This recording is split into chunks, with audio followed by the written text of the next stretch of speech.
Bruin Inc. is now syndicated on SeriousWriter.com. See them at SeriousWriter.com for resources, articles, videos, topical classes, and now a podcast, the Bruin Inc. Podcast, because we're syndicated on SeriousWriter.com.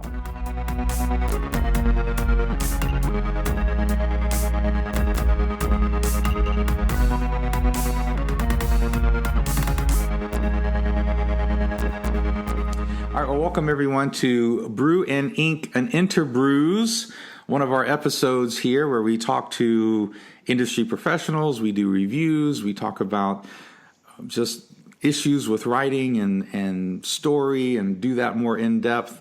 And I have a great guest with me today. His name is Kerry Neitz. Am I saying it right? Yep. Kerry Right. Neitz. And met Kerry a couple of years ago, about a year ago, a little over a year ago at Realm Makers. And for those of you familiar with the podcast, we did a whole episode on Realm Makers that year because we just had so much fun. Stephen and I, my co-hosts. And so we met Kerry there, and I bought one book from Realm Makers that year. I only had enough money for one book, and there were a lot of choices that I had, a lot of them that I wanted, but I ended up buying a book called Amish Vampires in Space, and I have read that book, and I reviewed it on Facebook, I believe. I think we reviewed it on Facebook last year after I read it. So I've been wanting to get Kerry on, and Kerry's got some kind of exciting things happening recently. But first, just how are you doing today, Kerry? How you doing? I'm doing great. Thanks for having me on. No problem. And did you see any wildlife today? You talked about being out in the woods today. Yeah, didn't see any wildlife. I was actually watching. Well, in some ways, I was watching my kids swim, today. So that can be wildlife for sure. Kind of last day of summer sort of thing. So we out by the pond watching them. Nice. How many kids you got? Three. Me too. What are their ages? 14, 12, and 9. Oh my God, dude. Yeah. Mine are 13, 11, and 9, and they're all turning the next year over the next couple of months. So okay, yeah. So I have my first high school ever this year. So that's kind of crazy. It is crazy. So you're telling me they survived middle school? Is that what you're trying to tell me? Yeah. They did. Yeah. Well, first, just Kerry, tell people how you got into writing. Like, what's kind of your background and story of how you got into writing and your passion about all that? Okay. I actually wanted to write my whole life. My mom still kind of finds scraps of things I wrote when I was a little kid. I always liked story, just liked reading a lot. And out of college, I worked at this small software company called Fox Software. And while I was there, I was just taking notes because the place was very interesting characters. And we were making this small database package called Fox Pro, and we had a much bigger competitor who actually sued us a few months after I started.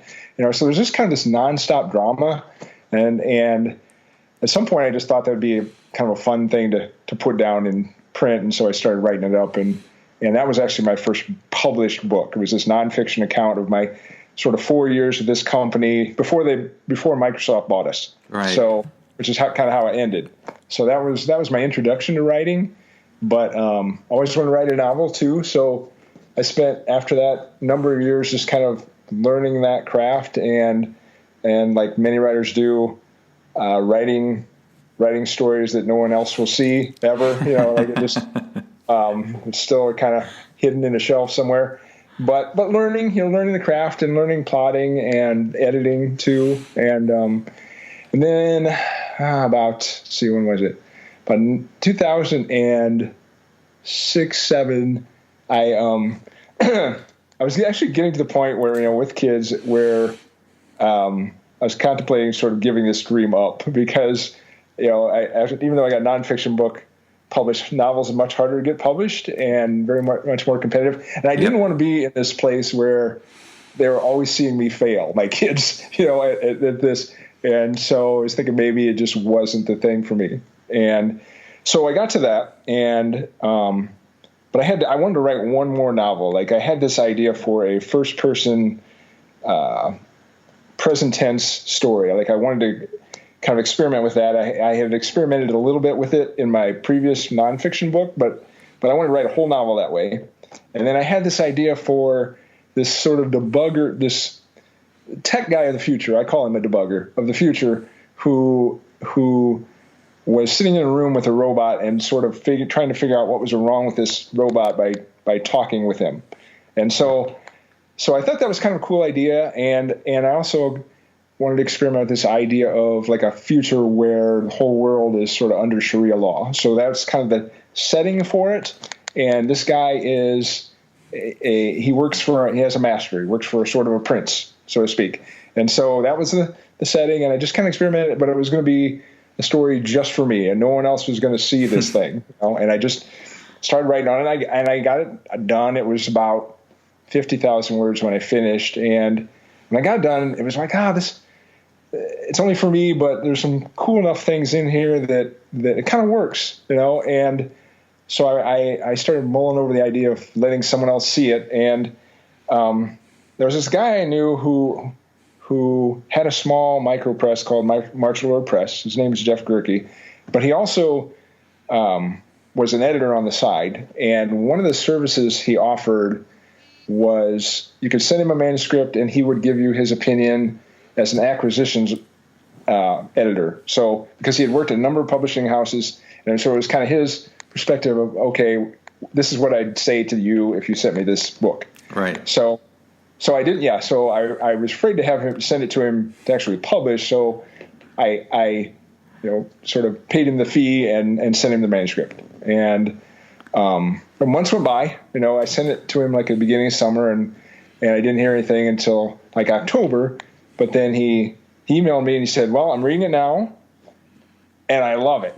And he said, "If it, I think it needs some finessing here and there, but if it has that, then I'll publish it myself." So that was sort of my start of being a novelist. And, I ended up adding maybe 30,000 words to it by the end of it, but he published it in 2008, I guess. Wow. So, yeah, kind of cool. Hey, what was the title of that one? A Star Curiously Singing. And, it's still available. It's up on Amazon. Actually, it's free on Kindle, so people want to check that out. And so, yeah, that was a start. And then I actually ended up writing a sequel to that about 6 months later. So, and then it ended up being a trilogy. So yeah, that's kind of how it started. And were you working like a full-time job at the time? Like, were you working like a whole other job? Like, what was the situation otherwise? Writing, I decided at least to give it a shot for a while. And like, that was my thing, but I still had two small kids and, helped my wife manage the house, and I was never bored. There was never enough time to do the writing. So, yeah, but somehow we got it done. Yeah, absolutely. So you did the sequel, you did a trilogy, all with the same publisher, I'm assuming? Yes. And so where did you go from there? Let's see. And then, So in the midst of that, when I was finishing up the third book, Jeff kind of had this joke title he would use.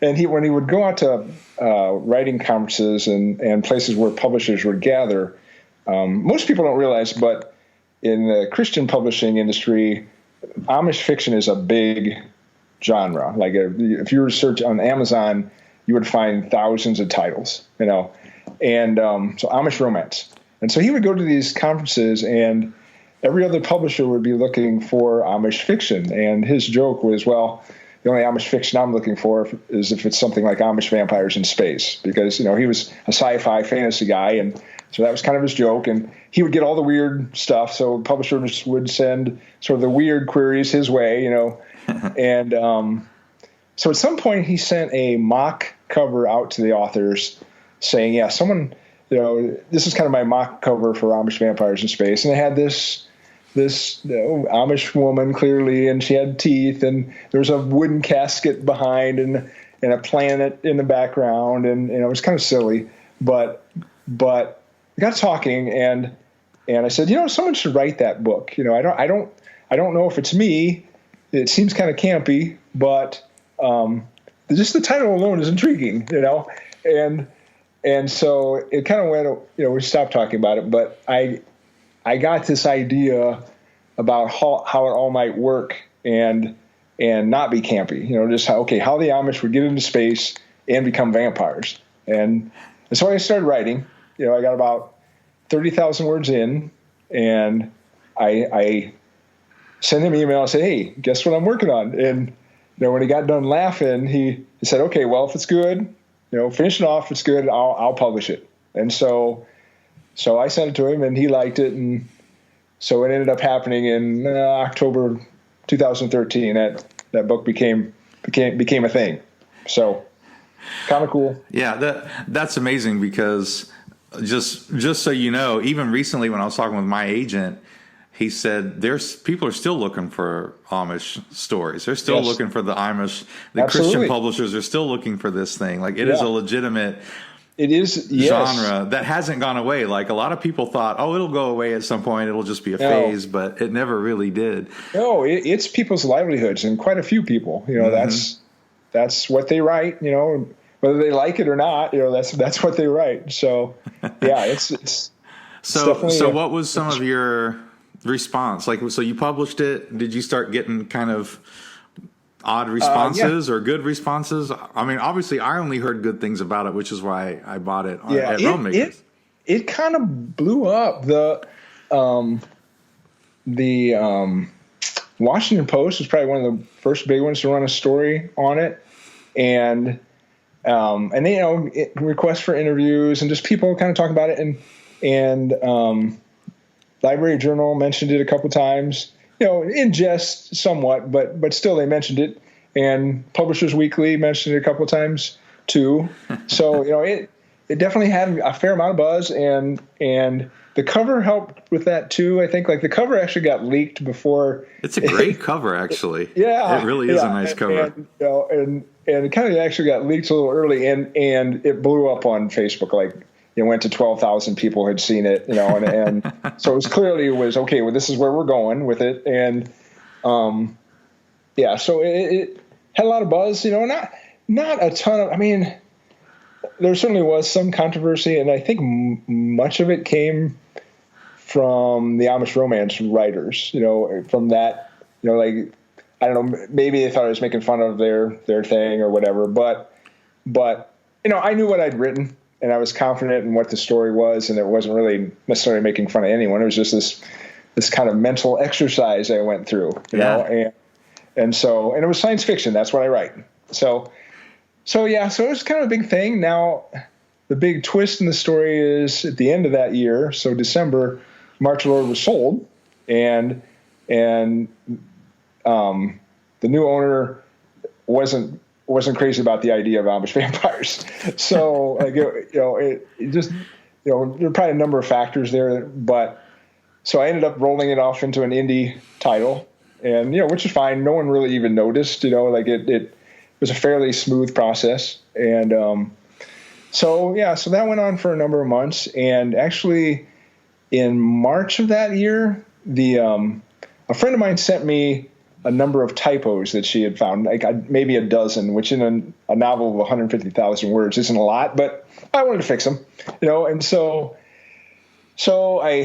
the way Amazon worked at the time with CreateSpace was you kind of had to take the book out of print temporarily while you made those changes. So for about a week, I wrestled with getting these very small changes uploaded in a way that they would accept them. And I still remember, it's like a Tuesday morning at 10 o'clock, I got it uploaded where it's available again.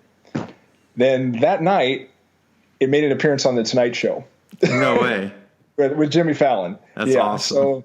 So not, maybe 12 hours later, it was on The Tonight Show, and it just blew up again. Like, it was, I woke up in the morning, checked Facebook, and a friend of mine said, "Hey, how was it to be on The Tonight Show last night?" And, it's like, what? And then, of course, I had to look it up and watch the video, and sure enough, and so I watched, Twitter, and I saw it talked about in like 12 different countries in 7 different languages, and people were showing it up on lists, and people were buying it, and it was just a very cool thing. Yeah. So how did Fallon hear about it? That's a good question. I still don't know. He did this do not read list, and it was on his do not read list, but the way he portrayed it, and you can watch the video online, it actually was more of a backhanded compliment. He takes the book out and he sits it on his desk and he said, Amish Vampires in Space, do we really need another Amish Vampire space novel? Been there, done that, got the T-shirt, and then he put it away. But just that 5-second mention was huge. Just right. You can't overestimate the power of TV. It's pretty impressive. So did you? Was it surprising the level of response that you got? Like all of that? Obviously it was such a unique title, and it is so. Yeah. It is a very unique kind of idea. It is a little campy, and it's got all those sort of subtext to it. And I know you probably just wrote it because it was fun. It sounded fun. I just thought it was fun. Yeah. It was kind of this cool conflict of cultures, and how do these non-resistant Amish deal with vampires that are obviously not, very violent, and then I kind of like the idea because it's sort of a closed room scenario. They're on a ship at some point, and I like that idea, and so I didn't really put much thought into how it would be received outside of the community that you and I are a part of, which I thought would love it, and they did. The fact that it would be talked about worldwide, was pretty astounding. I had a friend send me a picture not that long ago who had found it in a library in New Zealand. Wow. So it definitely made it around the world. So well, and I think anyone who's read it, and I even talked about it, I think in my review a year ago or so, that anyone who's read it, I don't know how much research you did, but you definitely had some knowledge of the Amish community, the Amish kind of you really dignified the Amish community in a lot of ways, even though there was kind of some religious tension and there was, you kind of put some of that in there because it's a story and there's got conflict. But I really thought it was an interesting, serious way to look at it. It could have easily just been a B-movie, campy kind of story. And I think anyone who would have actually read it wouldn't have thought you were making fun of the Amish people. It would almost have been the opposite. Yeah. I wanted to make them as real as I could. Obviously, I'm not Amish, so I can't get all of the nuances, but I did some studying, and I grew up in rural Ohio, so Amish country is actually not that far away. And in fact, the biggest population of Amish in America is in Ohio. So, oh, wow. Yeah, about 40,000. And but then I also had an actual Amish romance writer read it after it was done to see if I got it, at least as close as to the Amish as they would do. So, as they would get it, and they gave me the thumbs up. So good. I know it was pretty close. That's awesome. So where did you go from there? What did you start writing after that? There's all the buzz. Obviously our community really loved that book. So where did you go from there? So I went on to a second book at Amish Zombies from Space. It was like a straight up sequel of that. I had a lot more Amish history I kind of wanted to get in, and mostly I was curious about the characters and where they went from there. Mm-hmm. And so apparently zombies is where it went from there. But just kind of the idea of, okay, how could such an invasion of zombies happen and still be, I also like to weave a bunch of science in there and sort of give it a realistic genesis. So kind of figuring that out and how it all goes together. And so that was the second book, Amish Zombies from Space. I'm actually working on a third one now, so we'll see. Hope to have that out by the end of the year. Nice. So, you don't want to give away the title for that one? Is it it's too werewolves sequel? This time. So werewolves. Okay. And so, but you had another series that you started after that, correct? Wasn't there another series after that you started?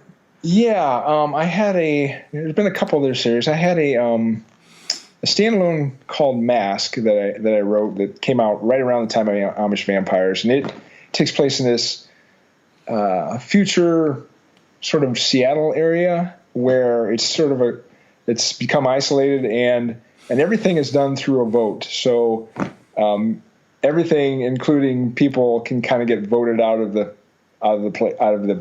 city, so to speak. And the main character, the Mask is the guy who comes and picks you up when you get voted out.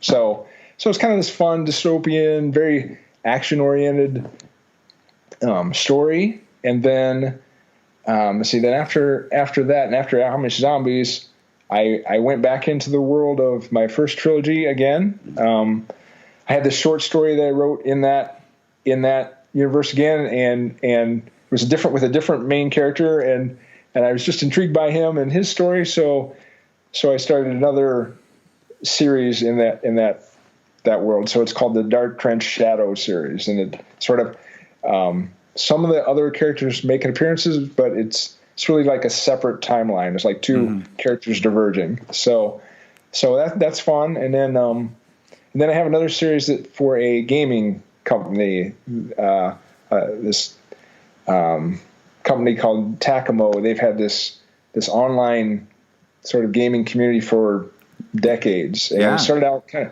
of started out as this mail-in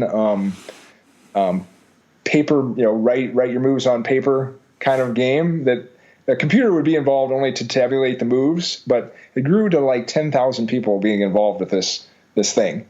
And so the creators of that wanted some stories in that universe. And because it's gone on for so long, it really has a huge history, like a Star Wars sized history. And so me and some other writers like Steve Raza, I don't know if you're familiar with them, have written stories in that universe. So I have 2 books in that series too. Their main character is this actually man-sized rat. He's an alien, but he's a rat. So it's kind of fun to do that. So, so that kind of sums up my library, I guess. Yeah. So when the original company got bought out, yes. And did you just go indie with Amish Vampires? Like what's your mix of indie and kind of a little more traditional published now?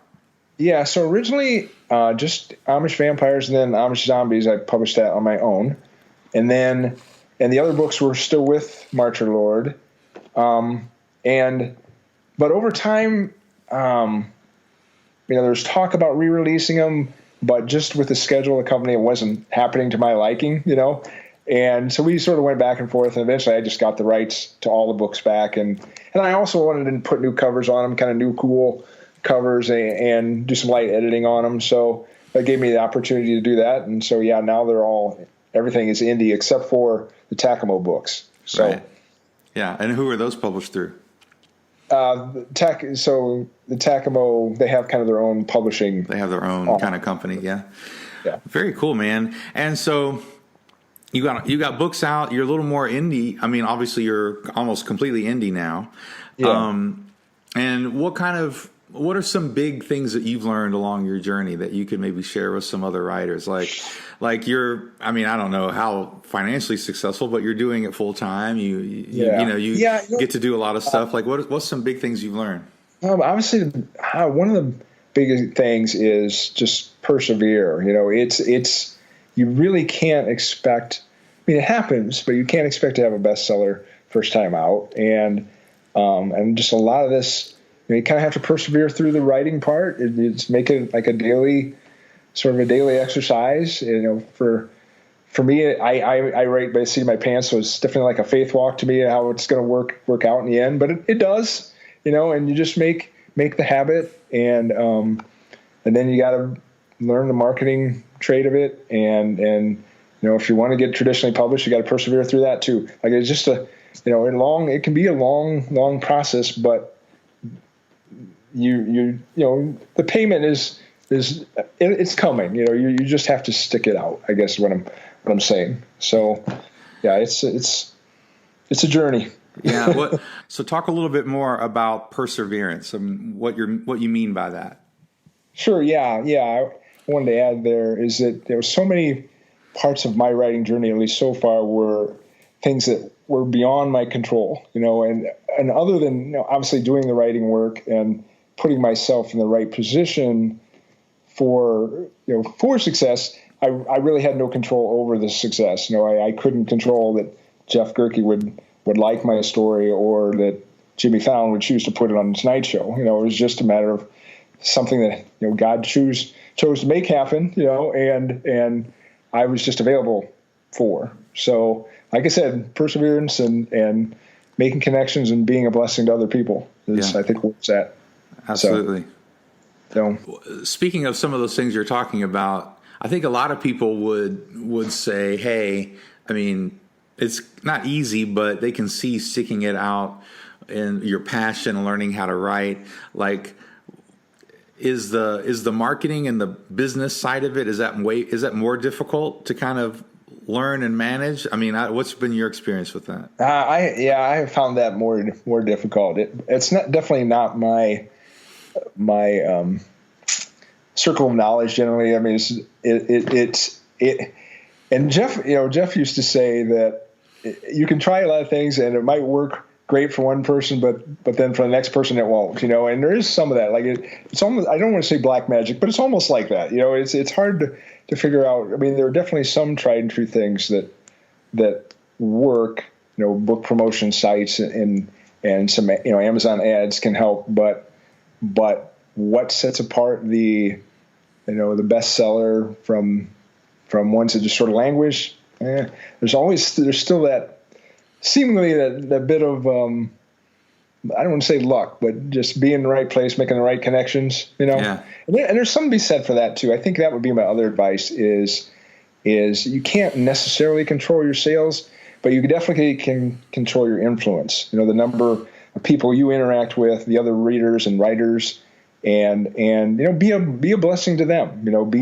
And until it comes to you, be the person reviewing other people's books and helping them with publishing or whatever, and you never know, it will put you in the places you need to be and the friendships you need to be making, and eventually it makes the process easier all around. So does that make sense? Oh, absolutely. I mean, I did a whole video on that. Not a whole video, like it was 4-minute talk, but I did a whole video on that, in the spring, where I really talked about what changed for me in some of my writing career was I just stopped trying to make it. I just started trying to be generous. I just started trying to be generous with every relationship, every connection. Like I wasn't looking to get something out of every connection and friendship that I made. I was trying to use it as an opportunity to be generous somehow.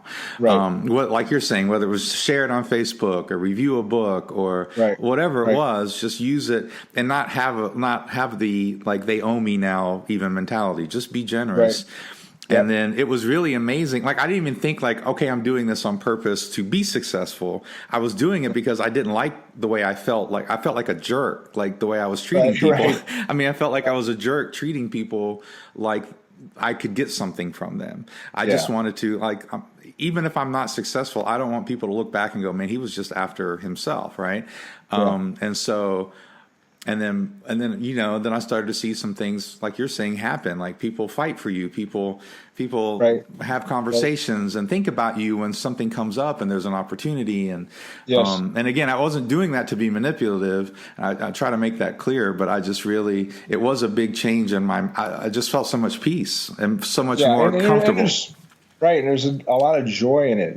One of my favorite things to do at like the Realm Makers conference we attend is mentoring people, and just kind of give them, just bounce your ideas off me or whatever. What are you going through? How can I help you? And it's, and seeing those light bulbs click on, or being able to affirm something that they've suspected, it's a neat thing. Absolutely. So just talk to everybody just a second about kind of some more exciting news about the Amish Vampires in space kind of thing. I mean, obviously, there's not a done deal, but what's going on with that?